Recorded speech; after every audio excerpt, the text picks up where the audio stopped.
Halo teman-teman sekalian, jumpa lagi di channel saya, channel Edi Hermansyah.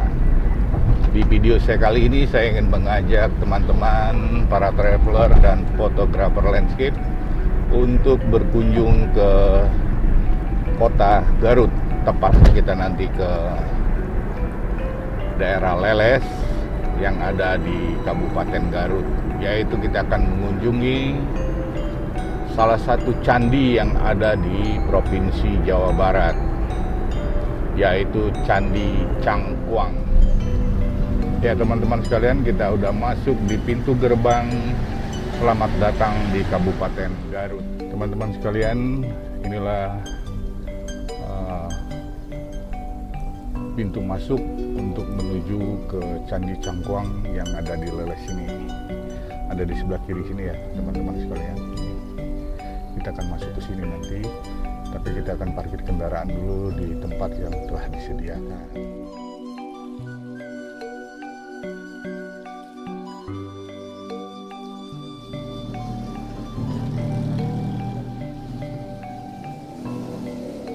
Ini ya tiketnya ya teman-teman. Untuk dewasa Rp5.000, anak-anak Rp3.000. Nanti kita harus nyebrang pakai rakit.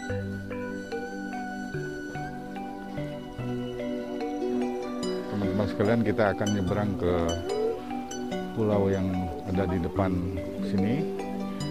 Ini si Akang yang membawa rakit sedang menggeser rakitnya untuk bisa melaju ke tengah. Nanti kita nyebrang ke sana.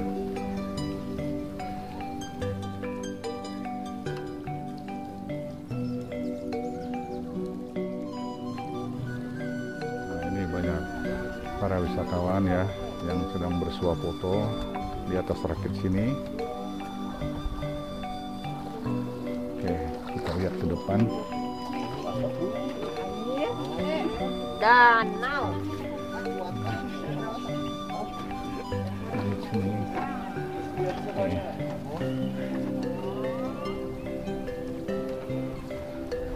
Banyak yang bersuah foto ya.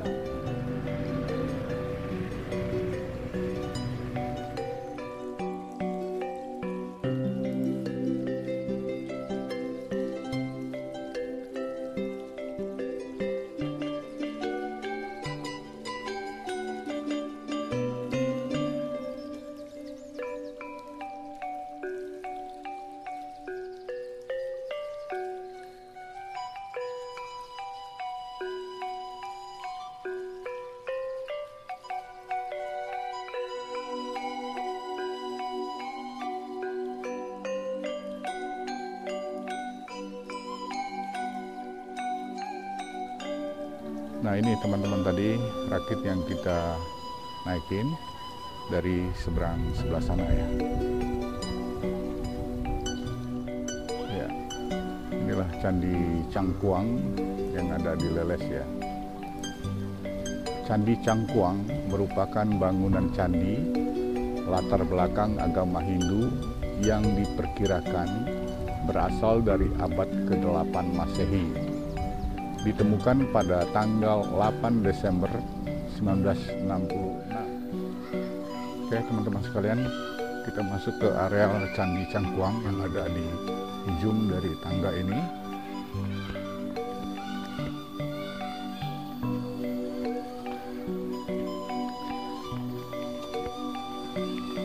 Tempatnya asri ya, banyak pohon-pohonan yang besar, rimbun, dan udaranya sejuk di sini.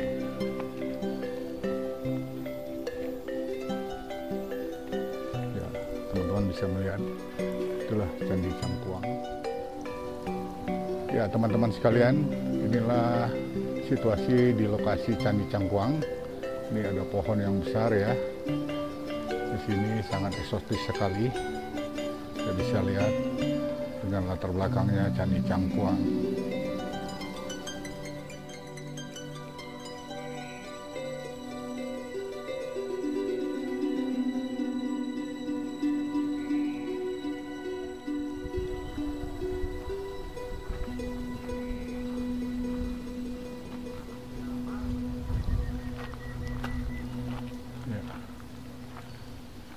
lihat dari atas, candinya tidak terlalu besar ya teman-teman, tapi masih berdiri kokoh. Kita lihat dengan posisi frontal, dead center, kita lihat ke atas. Inilah Candi Cangkuang teman-teman sekalian.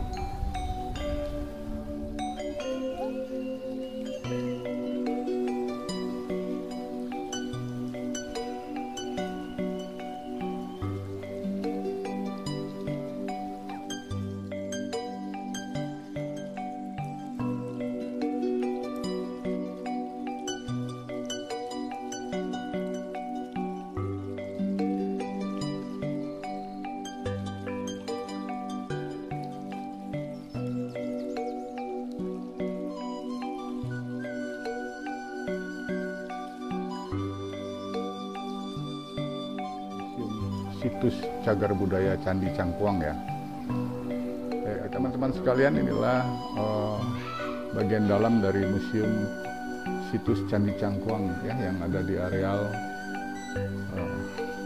Candi Cangkuang.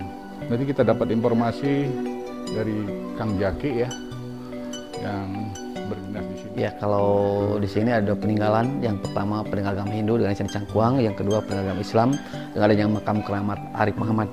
Saya jelaskan dulu tentang sejarah candi. Kebetulan Candi Cangkuang ini merupakan peninggalan agama Hindu abad ke-8. Candi ini ditemukan kembali pada tanggal 9 Desember 1986. Ditemukan oleh Bapak Dr. Uka Chandra Sasmita. Beliau adalah seorang ahli arkeologi Islam. Beliau itu menemukannya itu berdasarkan petunjuk dari Belanda.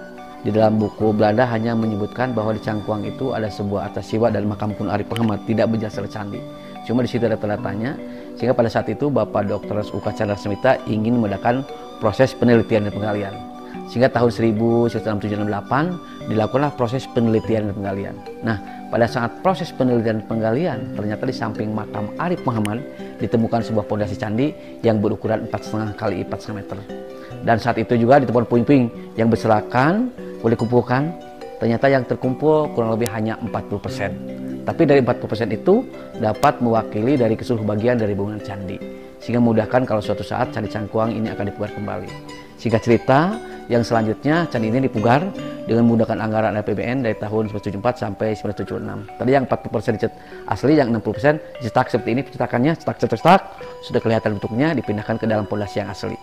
Sehingga jadilah seperti candi yang sekarang ini dengan memiliki ukuran panjang dan lebarnya itu 4,5 kali 4,5 meter dan tingginya 8,5 meter.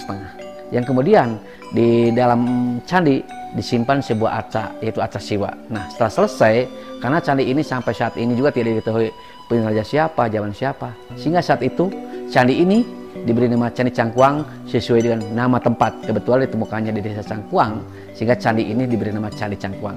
Tapi nama Cangkuang itu sendiri diambil dari nama sebuah pohon, yaitu sejenis pohon pandan namanya pohon cangkuang. Nah, ini pohon cangkuangnya, kalau dulu daunnya dimanfaatkan bikin tudung, tikar, tubus aren, tapi kalau buahnya untuk obat antioksidan, penetrasi racun, obat batuk, penuh stamina. Nah ini, sementara kalau yang udah matang warnanya kuning, gitu ya. Nah, ini buah cangkuang.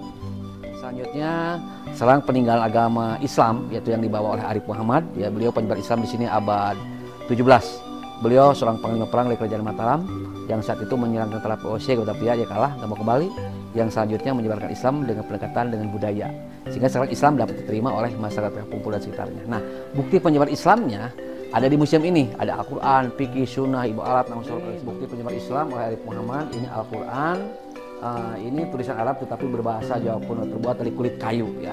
Nah, yang selanjutnya ini naskah-naskah yang lainnya. Ini ada khutbah Idul Fitri dan Idul Adha. Ini bentuknya roll, ini bolak-balik tulisan Arab tetapi berbahasa Jawa kuno dulu.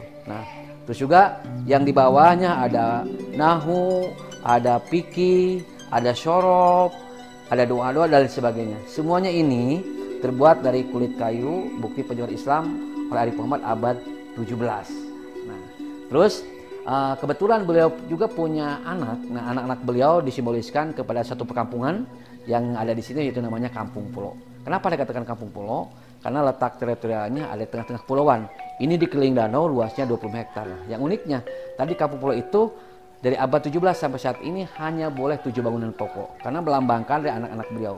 Beliau punya 7 anak, 1 anak laki-laki dalam 1 masjid dan 6 anak perempuan dilambangkan dengan 6 rumah. Nah, tiap rumah wajib dihuni oleh 1 kepala keluarga. Nah, ini teman-teman sekalian, komplek rumah adat Kampung Pulo yang ada di areal Candi Cangkuang. Nah, rumah di sini cuman ada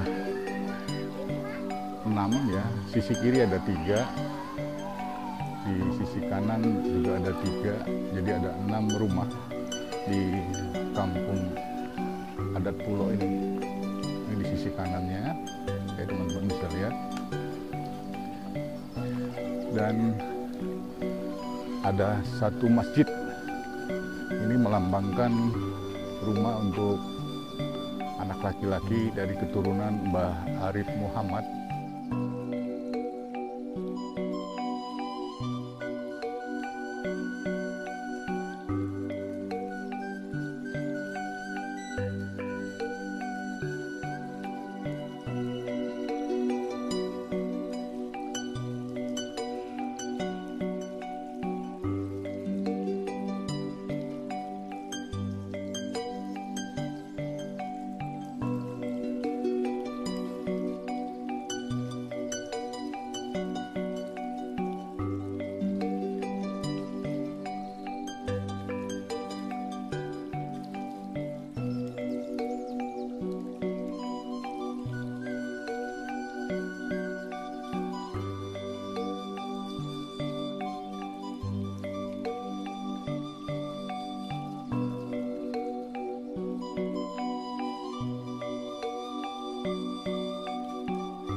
Pesan saya bagi para wisatawan, apabila memasuki kawasan cagar budaya, kita harus mengetahui aturan rambu-rambu yang ada di cagar budaya, seperti tidak boleh merusak atau coret-coret. Sekarang identik anak-anak muda tidak keren katanya kalau tidak menanda istilah tanda ada coret-coret di dinding atau lain sebagainya. Di sini itu dilarang, itu sangat membahayakan, akan merusak cagar budaya. Terus juga yang apabila masuk ke kawasan cagar budaya, apabila setelah makan dan minum, biasakan tolong sampahnya dimasukkan ke tempat yang telah kami sediakan.